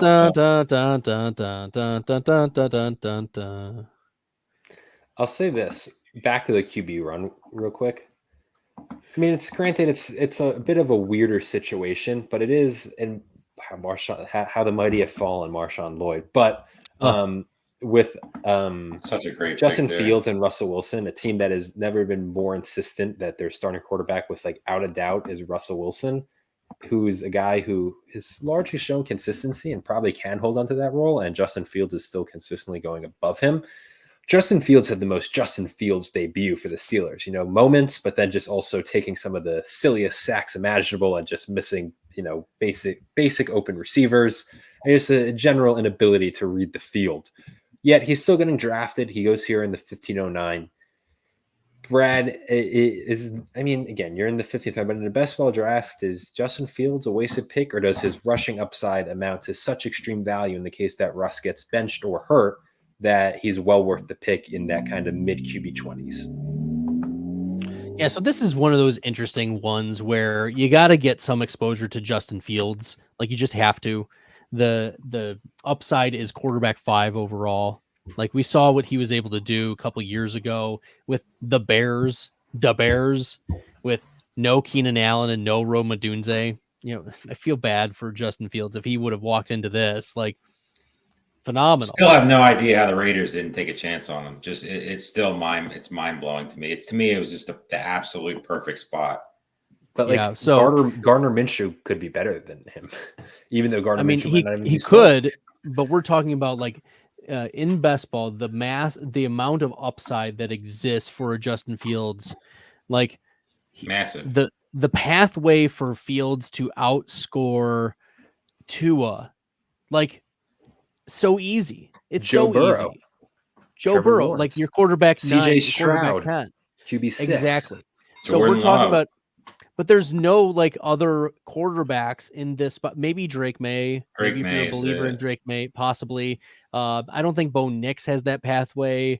You could argue maybe Daniel Jones if he stays healthy with the rushing, and if Malik Neighbors is the truth, maybe those guys. But your pathway for Kirk Cousins to get you quarterback 5, sorry, it's just bleak. Same thing with Geno Smith. Same thing with Matthew Stafford. You're taking a positional stance about that upside for Justin Fields at quarterback 26, 15.9.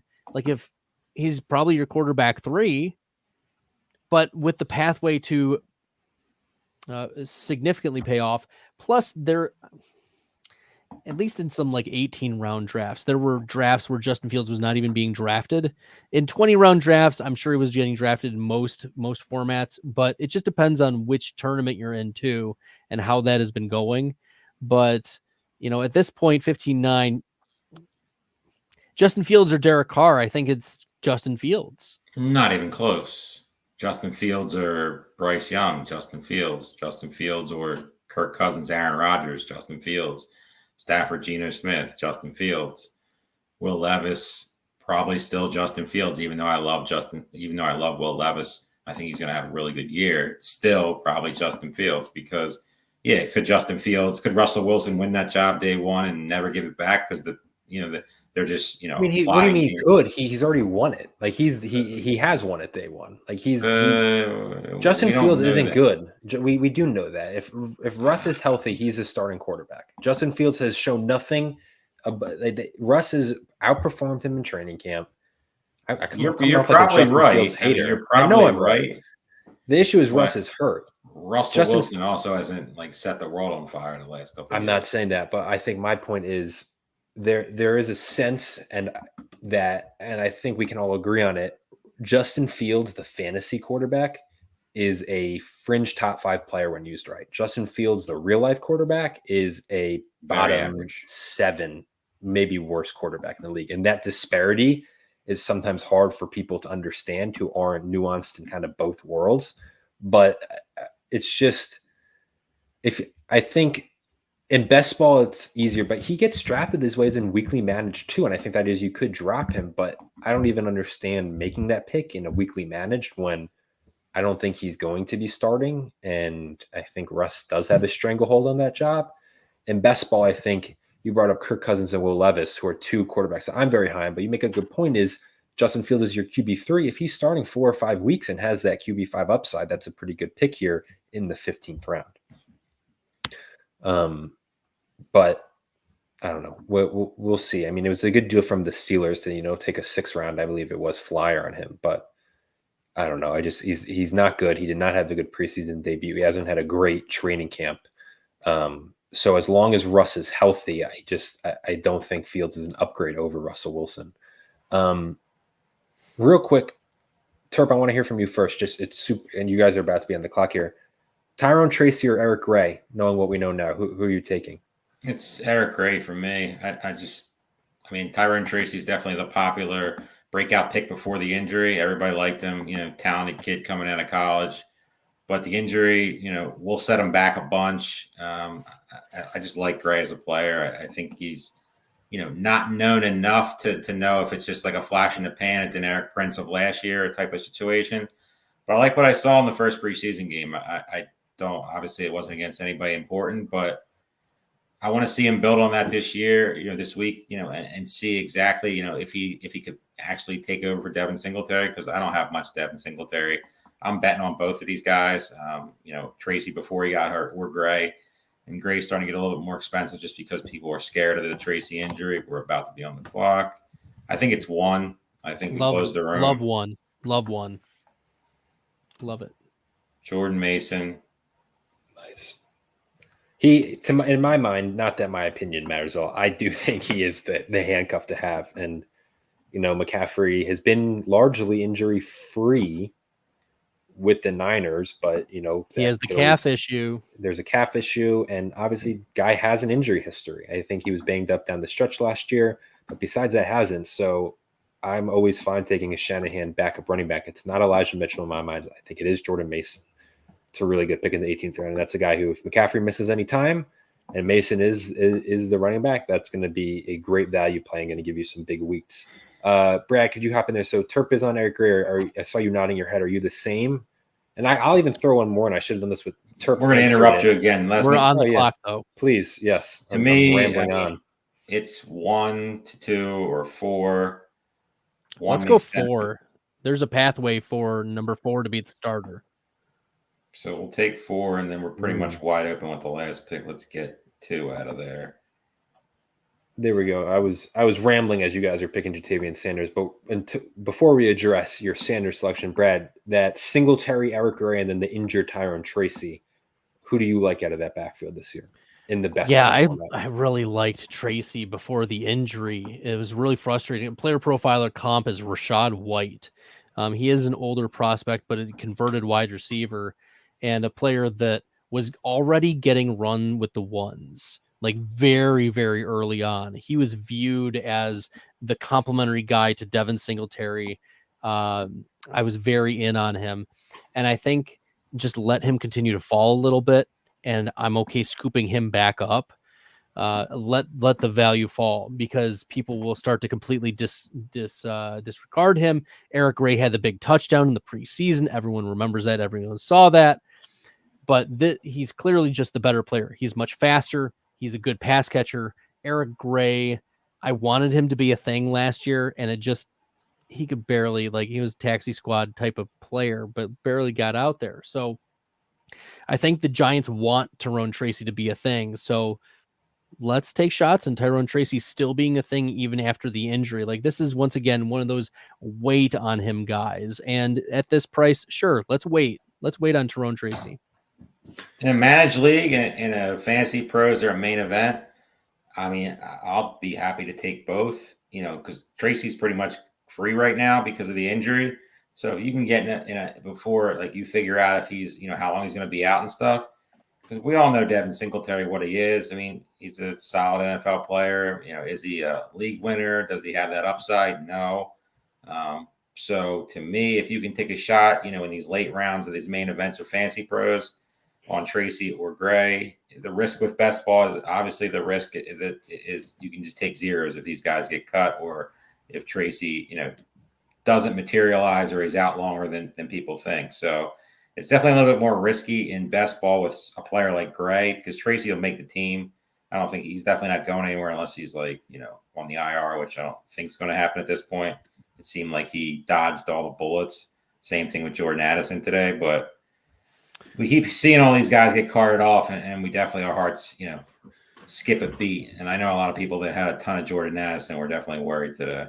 I mean, carted off. Tyrone Tracy was in the air cast and everything. There was almost a 0 outs for him to end up being with a minor low ankle. It's just an ankle sprain. Not even a high ankle sprain, a low ankle sprain. Like you rarely this is the stuff people dream of.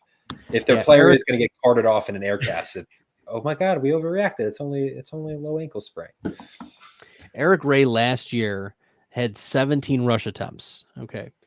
PFF rush grade of 57.2 on those 17 attempts. 2.8 yards per attempt, and he had a fumble. Like the yards after contact per attempt, less than 2. This is a player that had 6 receptions across the season, a 25 elusive rating. 25. Not great. like good games are like 100. Okay, a 25 elusive rating, of course, across the season. He's just a slow player. He was like a 4.6 guy, so not good speed. Day 3 draft capital, round 5, like a late prospect.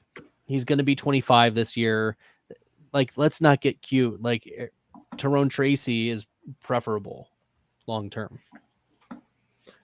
Brad, question in the chat for you. Someone was asking J.K. Dobbins, Gus Edwards went in the late 9th. J.K. Dobbins goes here in the early 12th. And they were just asking, we've talked about it before, but the question, Sean, I do want to get to is between Gus Edwards and J.K. Dobbins, just straight up, which one are you taking at their current ADPs? Yeah, let me pull it up. It's very close. It's very, very close. I did an update, I think, last week with the Chargers. I have Edwards at running back 39, Dobbins at running back 43. So that would be like middle of round 12 for Edwards, beginning of round 13 for Dobbins. But it's very, very close. And in other formats, Dobbins is getting drafted even later. So yeah, the possibility is there. Right now, the Chargers have been mum about the conversation, like who's going to be the lead back. They've said it's a competition, between the two, blah, blah, blah. And sure, it may be, but we are pretty sure it's not Kamani Vidal. The word is that he's on he's on the roster bubble. Exactly. There's been some pushback to that. I will play because we had this, and there's good points we made. Is that was one beat reporter saying that it's nothing. Sure. There's not an overwhelming majority saying this. So he's been hurt. Garrett he's Patterson just is operating as the running back 3 right now. Yeah. That is the other signal that we're taking. And Isaiah Spiller is also, just a guy, and it's not clear that Vidal is running away with that running back 3. So, take your Gus, take your Dobbins, rotate through. I have Edwards for 600 rushing yards and 7 touchdowns. Dobbins at 500 rushing yards, 5 touchdowns, but almost no receiving for either of those. Brad, I feel like you're the guy to ask. There's always every year late in August as we get into September, there's names that, I generally the first time I hear them, I have to look them up and figure out who are these guys.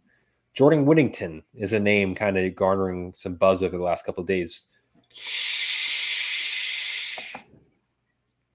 I'm just kidding. You can talk. It's the 20th round. We'll be okay.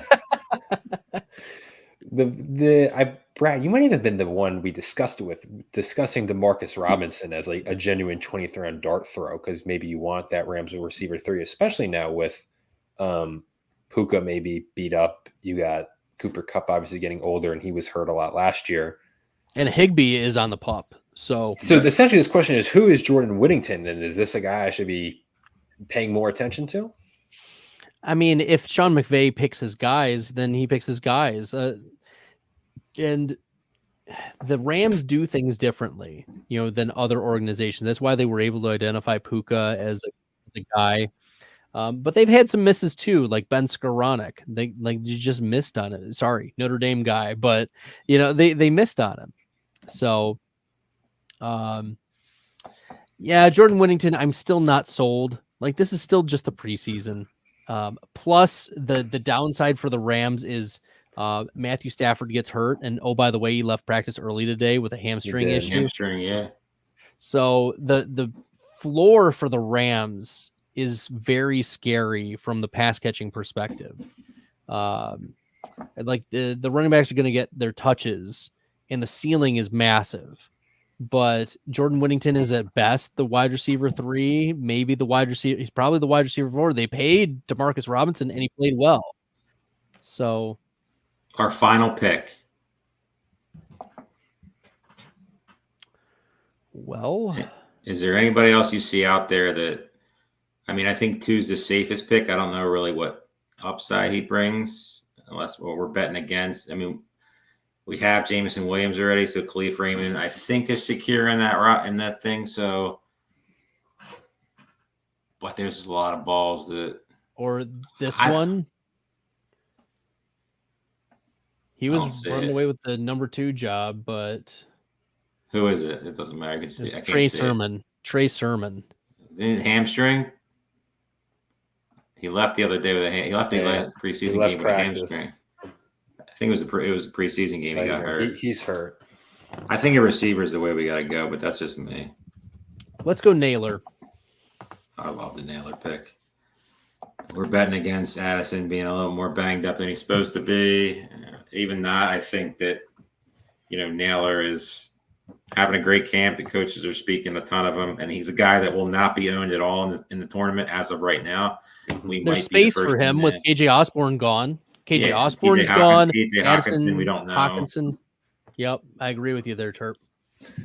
Yeah, I think Mile High Luke wanted you guys to take Andre Yeshivas. He went in the 17th round, so he was not an option. But on the Naylor discussion, Brad, just real quick in your projections, with the news McCarthy is out, is Darnold being the starter for the full year better for the Vikings receiving core?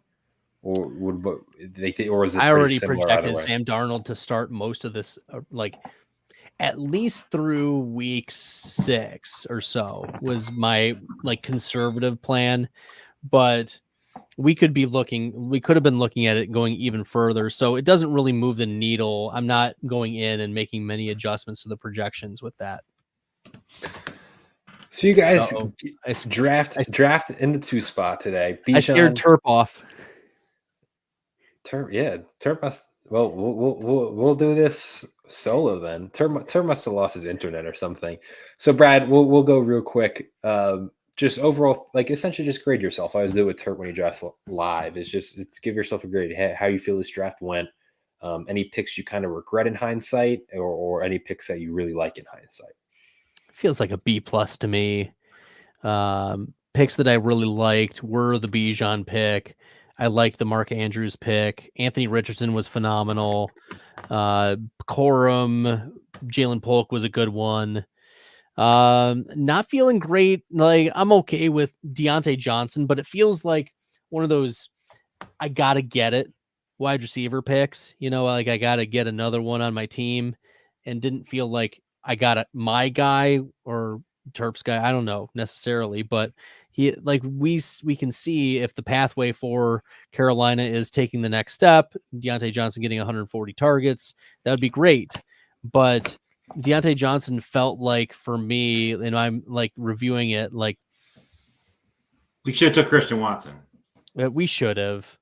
We were worried about where he was, being drafted at, and we probably got a little too cute there. We should have took the guy that we both love a lot.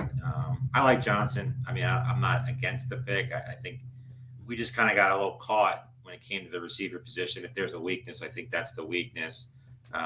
If Polk turns into that guy, if Samuel turns into that guy, if some of the other late round guys turn into, potential, I think the team's fine. But at the end of the day, it's going to come down to the receiver position.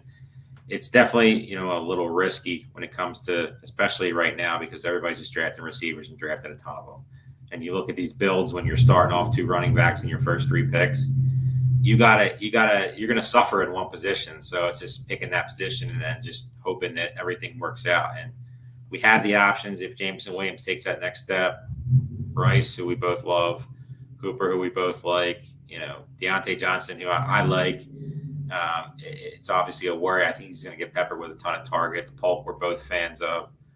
It's going to come down to that room, and if Jonathan Brooks can get us there at the end, and take us to the promised land. Same thing with Blake Corum. Terp, I want your thoughts on this. What if we had gone Lamb, we came back around, took Achane, and then took like Derrick Henry instead in round 3, or we still went Mandrews? How would you feel about that? Would that sway your thoughts on how we started it? No, I mean, I still don't think. I mean, if anything, I think if I were to do something over, I would have probably passed on Mark Andrews and took one of those, Wiles, Collins, Neighbors type of players. Pushed up Devonta Smith, who I know he like a ton. Probably would have done that over taking Andrews. Andrews is obviously a tight end we're both very high on. Yes. But, passing on those receivers in the 3rd rounds is so difficult to do because especially where we're picking, you kind of get boxed out at the end. Not that Amari Cooper and Rice aren't good picks. It just makes things a little more difficult position when you're starting with, Achane and Bijan Robinson, who we love, and there's no downside to the picks, but you got to take a stand. And I think if I would have done it over, I probably would have pulled the trigger on Nico Collins, or probably pushed up Devonta Smith. Yeah. I just wanted on the record when we look back on this draft is Cat Brawls gave you guys a D+. So I love when people give us D+, because I give when we're reviewing these teams on Fantasy Pros, main events or whatever, I give a lot of tough grades to people. So like if somebody can't say you did an A+, I don't really like that. Come on, give us the F, please. I want Fs, I want D+. Please. Then you look at Come on, if you're gonna give us a D+, you should just give us the F, please. Yeah, I mean, my man's a principal here. D+, just get to the F and just get it over with. As me and Terpoilli says, the D+, F teams that you feel like that after a draft are always better than the ones who are like, wow, this was the most. I remember one of my main events last year. I drafted with a friend who's not a big player or anything like that. During the draft, he lived in Colorado. I live in Philly. I wanted to choke him during the draft because he just took guys.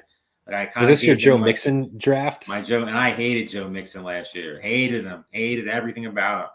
And he forced them. We took Justin Fields in the 5th round, and it was just chaos. It wasn't a draft that I would ever do. I remember talking to my wife after the draft going this is just, I'm never doing this again with this guy, terrible. And we were fighting there at the end. I think we were in 2nd overall, going into the, first week, and then, kind of just fell off the face of the earth. So it's some of the ugly drafts are the ones that do the best. That's why, a couple drafts I'm going to do down the stretch that I'm just going to call them people I hate draft, and just get some guys in there that I don't draft at all. And just, mix in the players that I like too, but just try to get exposure just in case you're wrong, because, it always helps to just, you don't want to be wrong. Like we were wrong on Christian McCaffrey last year. I was, at least. And, and a couple other people that I know, because it could burn you, obviously. Brad, we want to thank you for joining us. Both of you, thank you for being willing to draft live here on stream. We appreciate it. Brad, please, before you get going, please just tell us where we can find all your work and how to follow you on social media. Yeah, thanks, Aiden. Thanks, Terp. You can check out playerprofiler.com. I run the news desk, playerprofiler.com/news. Make sure you bookmark that. The guys that work, do all the article writing and everything, they put videos on there. They do a great job. Player Profiler News, I run that YouTube channel as well. We get, lots of stuff on there. Let's see what else. Stack Hunters every Thursday in the off season, because that's best ball season. So 8 p.m. Eastern on Thursdays, and then during the in season, it's whenever Dan Williamson and I can get into discussions about how things have been going, or talking weekly strategy. But during the season, a week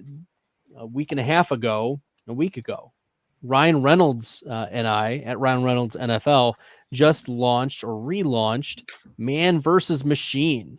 So we're going to have one more episode in August and then start weekly in September. And it's going to be start sits. It's going to be lineup advice. It's going to be, really strong fantasy advice for those who, want different perspectives. Mine is more projections based, rankings based, and Ryan is his focus is NFL and fantasy, like sports betting, sports and NFL betting perspective. So 2 different perspectives of attacking and loving the game that we play. So, ultimately it's a great watch. The first episode was really, really strong. We talked about targets, draft round targets that we each had in the FFPC format. So check it out.